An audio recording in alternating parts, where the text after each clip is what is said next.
Hi, Taurus. I am Meredith, and I am here with a reading all about now. It's for whenever you find it. There's no time, there's no date, there's no time on this one. Whenever you stumble across this is for you. We're using Tarot of Dreams to start out with. I simply put the following query to all the cards, and we have a lot of them to cover. This will be fun. My query is this: what is the highest and greatest potential information to share with Taurus? What do they most need to be aware of in the now?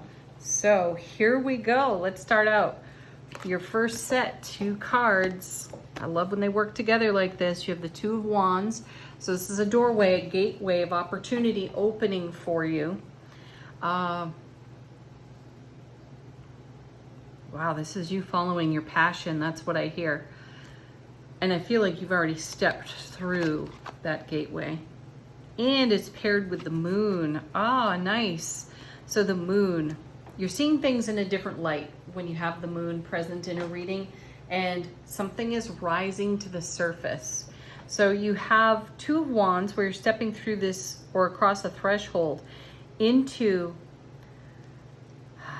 a whole new experience, or not necessarily a new experience. New experiences within familiar experiences is what I'm hearing. And that's what the moon is showing you. What else is possible? What's, like, if you're asking yourself questions, if you're speaking in your consciousness to your soulful presence, what more could I consider? What else could I see here?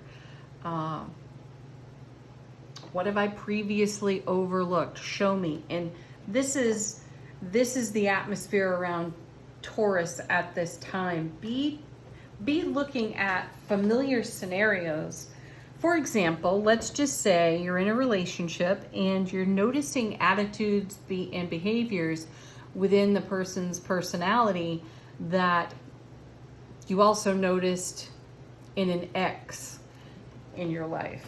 And instead of looking at your current partner through the lens of your prior relationship, just because there are similarities, what's new for you to see and what's new for you to learn from it? Because if you're doing things in repeat, even in relationship, that's the universe pointing things out to you that can be of great service to you. Let's see what's next. You have the Queen of Wands, the Fire Queen. This lady, she just doesn't take any crap. And I love that about her. And she's graceful. She's tactful. She is uncompromising, though, which is excellent. And maybe, quite possibly, you're getting to witness yourself from another time where you needed to be uncompromising and you weren't. You didn't self-advocate. And my sense here with the moon, seeing things in a new light, you see where and how and when you can self-advocate. Again, I keep coming back to a partnership, a relationship where you did things in an old familiar way based on past experiences, and you recognize that doesn't work here, and you also have the maturity to accept a sense of self-responsibility for behaving in a way that didn't serve you either. So what can I do differently? How can I see this in a fresh perspective? You're being shown this in the now, paired with the Queen. 3 of Coins. Yeah, absolutely, because this is you creating something that will stand the test of time. You're creating your legacy of happiness. And your current relationships, in contrast to your prior relationships, are going to show you what's got to go in order for you to build something that lasts. Excellent. Then you have, the Chariot. Excellent energy there. Number 7 out of the major arcana. Child of the Empress and the Emperor. Strong Cancer energy on this card. And the Chariot moves swiftly. Once a decision has been made as to what direction we're going in. And oftentimes you see two horses sort of pulling in two different directions, and it could be your past and your present pulling at your consciousness right now, and for a good purpose.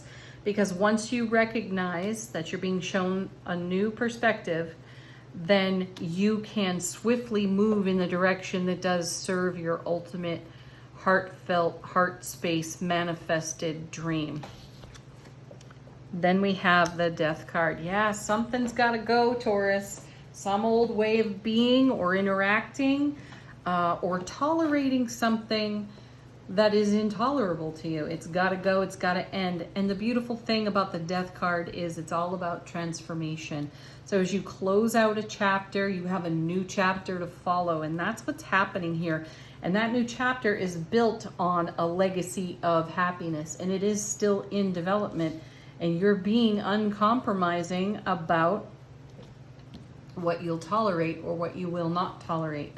How you can share and harmonize with another and within your own self relationship. Let's see what's next.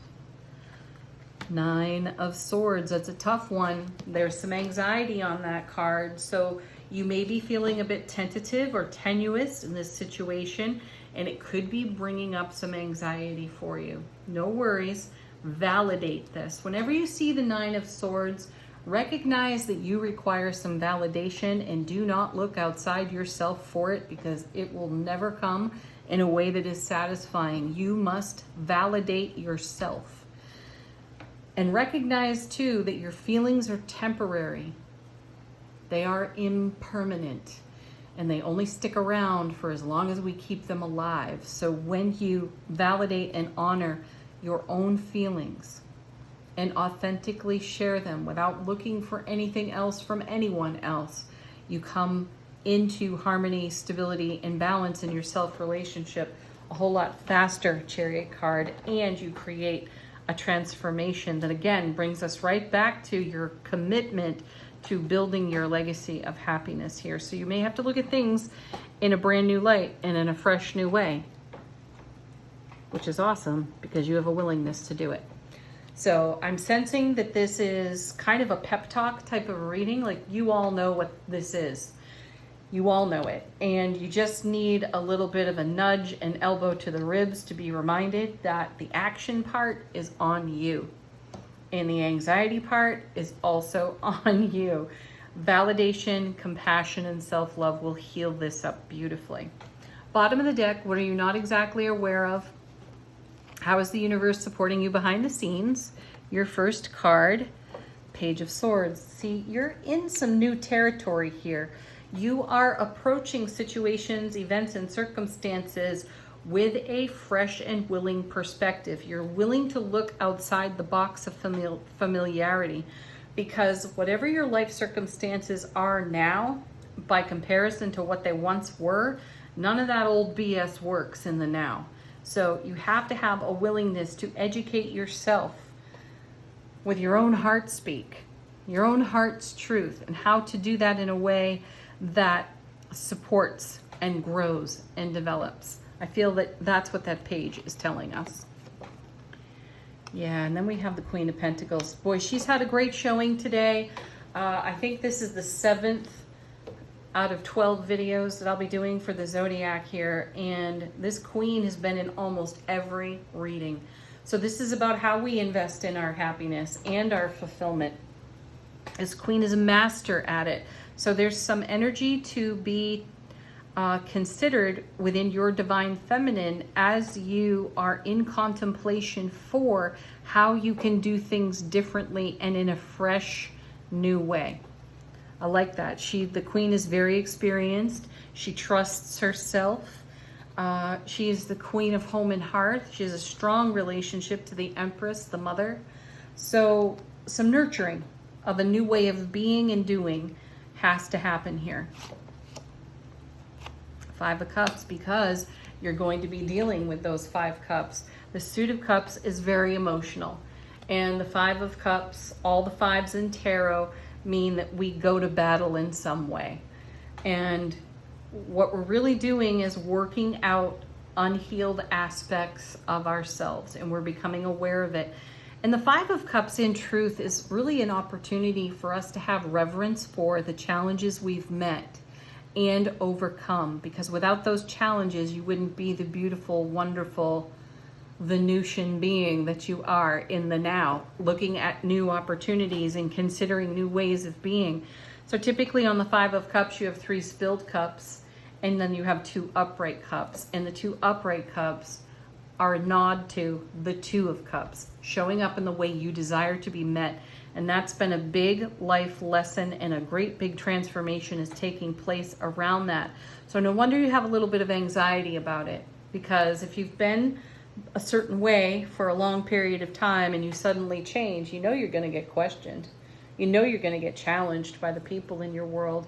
And you know, the transformation is being able to speak articulately about the changes that you are undergoing and experiencing in a way that serves the highest and greatest good for everyone around you. Ooh, another page of coins. Yes, so it's maybe new for you to be taking a look at what contributed to your Five of Cups. Again, I want to repeat for you that the Five of Cups is an opportunity to be in gratitude and reverence for every emotional challenge you've experienced, because it's shaped you into the person that you are now. And because of the person you are now, with these pages showing in the reading, you are willing to embrace new ideas and give them a try. And then you have the Eight of Wands, more like the Chariot over here. Eight of Wands is a very swift moving energy. It's a double Four of Wands, happiest card in the minor arcana, right? And this is how energy gets woven together. This is also referred to as a marriage card in tarot.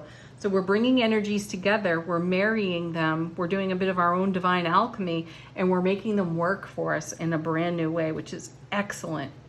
All right, we're going to move on to these cards over here. This is called the Love Pack from Chuck Spezzano. And I don't think this deck's in print. You might be able to find it elsewhere, like on eBay or something. Anyway, we're tuning into relationship. First and foremost, always, we start with our own. Okay, and from there, we ripple outward into our primary relationships. So whoever your first person that comes to mind is, consider them in these cards. Could be family, could be best friend, could be your partner. Your first card is the Lovers. Nice. This is a card about divine union, and that happens within you. As I was just explaining moments ago, you can't have it anywhere else if you don't have it within yourself. And clearly you do. And because of that, you're asking new questions, you're considering new options on how to do life different. Excellent. You have bad attitude, which, as I said earlier on in the reading, could have developed out of experiences with prior partners. Maybe it's, you know, an ex-married partner that you were once with, and you still got attitude about some of the goings on from that relationship, and you may not have realized just how much they're influencing your current relationship. However, I feel that whatever your current relationship is helping you to recognize that we are all a mirror to one another. So there can't be any blame. If you're blaming, you need to go step in front of the mirror and take a look at yourself. I know. Nobody likes hearing that, though it's really true, and you know it. That's the other thing. You know it deeply. Just because someone else is doing something that you don't like, why don't you like it? What within you is not in harmony, right? Next, play. Aw, sweet. What a great way to balance out bad attitude. Bring the joy, bring the happy, bring the delight to anything that's challenging you. You could just change that bad attitude card to challenge. I feel a challenge in this moment. So give it its due, honor it, validate it, like I said earlier, and then get to the business of living happy. Next, healing. Excellent. It's what we've been talking about all the way through. Every card is about your healing process and your healing journey for old events that influence the now because we've kept them alive in our ego chatter, and we're recognizing it, we're taking responsibility for it, we're being compassionate with it, and we're letting it go. Communication, healing communication. That's exactly what I just spoke out loud to you when summarizing these cards.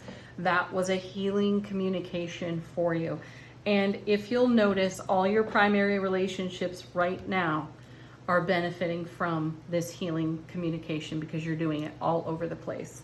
All right, our next card comes from Soul Power, created by my very dearest friend Janet. How is your soulful presence informing your waking consciousness? And your card is appreciation. There's always room for more appreciation. Beautiful. All right, final card. What fortune is on offer for Taurus? Ooh, the owl. Nice. And the message there is, there are spiritual messages and great wisdom to be found during, oh, that's so cool, during this time or this period of transformation. We were talking about that with the death card. Lots of messages are coming your way, so perhaps this reading is a repeat of other messages that you have also recently received.